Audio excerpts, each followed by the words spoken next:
Yo, what's up guys? So this is another story for you. I have completely not even written down notes for this one, so I might be kind of like all over the place. Also, big shout out to my throat for not being able to talk properly, because I'm kind of Anyway, this story today is about the time that I ran the fuck through a fence. Now, let's go back in time. A couple years. It was one of those, have you ever heard of those Facebook parties? Where like somebody's like made an event group on Facebook and they invited a couple friends, and then their friends invited a couple of friends, and then the next thing you know you have 2,000 people showing up outside your door. Well, that's pretty much what happened in this case. I think it was like 400, 500 odd people ended up going to this party, and no, I don't mean saying they were going to go. I mean like there was literally like at least like 100, 200 people there, and we showed up. It wasn't that far from where I live, so me and my friends, maybe like 30 of my friends, we all hopped on the train and we went to this party. And now it was a Halloween party. We didn't have any costumes on really. We didn't even know if we were gonna get in, so we just showed up at this person's house. The person's parents were in. Now this was a time when I was like 17, 16 years old, so house parties were kind of rare, and especially since their parents were home, it was a bit of a fucking bummer.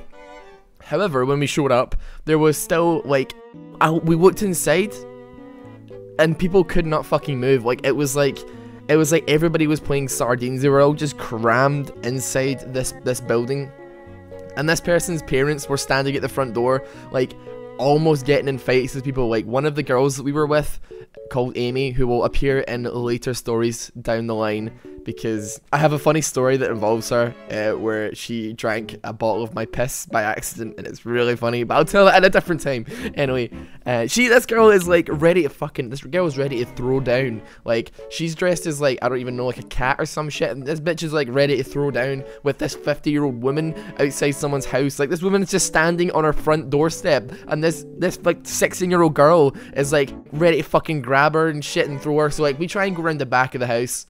There's people around there as well, and like there's these white knights who are like keeping us from going inside, and we just want to have a good time, meet some people, because we had a lot of friends that were also there who actually knew the girl. However, you know, we didn't know her well enough to actually get in, and there was like some kind of popular people who were there as well. Like, this was the party to be at, okay? So we go back around front to try and negotiate our way inside, you know, by saying like, oh, we were already in, my jacket's inside, can I just go in and get my jacket? But to be honest, inside was shit, because there was nowhere to fucking move. Everybody was just fucking boring. No one was interesting, basically. So we go back outside.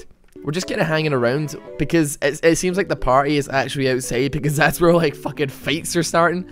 And we have a friend who has some questionable family members. His cousin, bit of a troublemaker.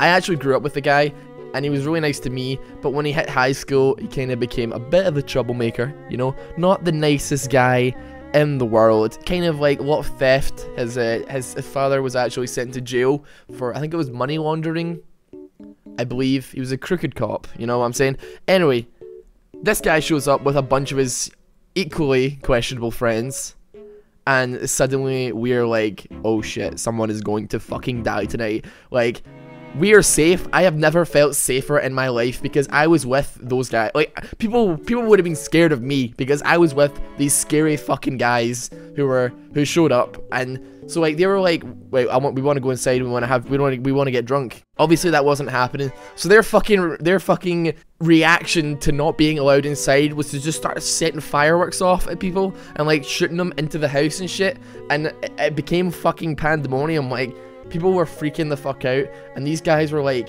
ready to like kill someone. So it doesn't seem like even a few minutes later, fireworks are still going off at this time, when all of a sudden a police car pulls up in front of the house. I'm a pussy, right? I'm such a pussy. I'm not getting caught by police. Even though there's like 200 people here, I am like, fuck, okay? So I run through their back door, like I run into their back garden. And I'm like, shit, we need to escape from the police. So a bunch of me and my friends, we're trying to figure out where the hell we can go. Like, we run down the back of the garden, trying to find like a gate to get the fuck out so that the police can't catch us. There is nothing there. Like, there is no way of getting out of this garden. So I see that a part of the fence is kind of like a little bit crooked.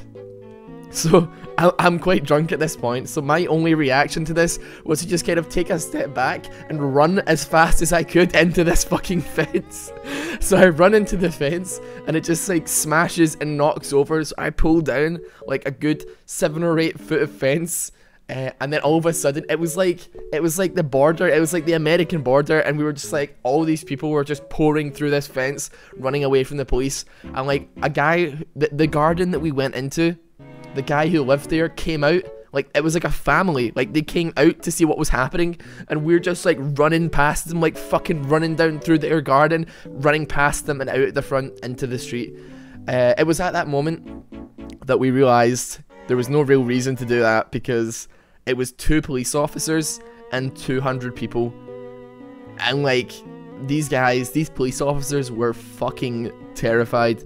Those questionable guys that we were with, they fucking smashed the fucking window of this police car, and they're like jumping on top of this, and people were chanting like anti-police songs at them. Like there's one that kind of goes ACAB, all cops are bastards. Now I wasn't singing it because I was like, I'm not getting arrested. I don't care how many fucking people are here, how little the chance of me getting arrested is.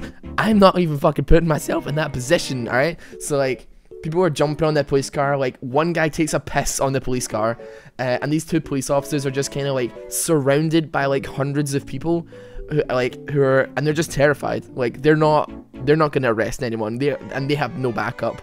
And it was just like, I've never ever been in, I have very rarely been in that position where that's happened. And it was like, probably, even though I didn't even get into the party, it was probably like one of the most eventful parties I've ever been to. Like, even on the way back from the party, when we were like, okay, we're not making it in, we better head home, 2 girls that we knew started getting into like a street fight, and it was like the sickest shit ever, man. Like, oh, it was just so unexpected, and it was just, oh, it was such a fucking awesome night. It was a crazy night. And yeah, I just really wanted to tell you guys about that, because it was so funny, and it's a bit out of character for me.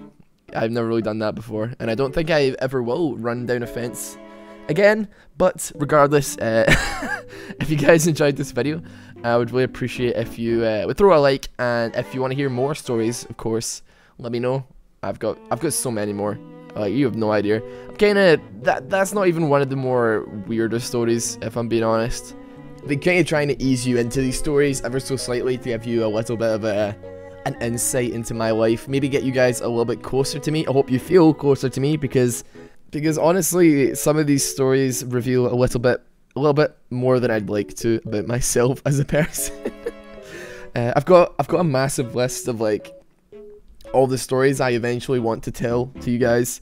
So I figure maybe read off a couple.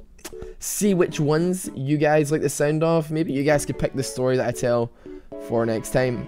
So one of the ones is the time that I almost got the shit kicked out of me by one of the Scottish Muay Thai kickboxing champions.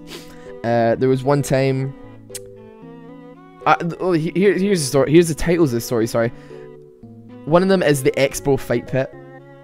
One is the Cat People of Comic-Con. One is the day the nerd finally snapped. Or maybe you'd prefer the time that I was nearly kidnapped as a baby. Obviously, I told you guys that story, the zombie porn story, because I've done music a lot. So, having played in a crappy band, it comes with the territory to say that I've got my fair share of stories about that. Playing to shows full of 0 people. Playing shows to crowds, sold out shows to crowds of people that hate us. Playing very illegal shows. Or me just really not knowing my audience and really embarrassing myself by being a little bit too over enthusiastic. As well as that, we've got the time that I was involved in a riot in my city. I say involved, I was in the middle of it, standing in the middle of it while it went on around me. It was really, really funny. Or maybe you'd like to hear the story of the stoned guy at the open mic night, which was really, really illegal as well. But yeah, oh my god, I've got so many. I'm sorry I'm boring you with telling you all these titles. I'll stop teasing you now. But yeah, if you want to hear one in particular, let me know in a comment. Aside from that, like, thank you for listening to me. I'm sorry my throat is a little bit, but yeah, hope it was okay to listen to. And as usual, have a good day.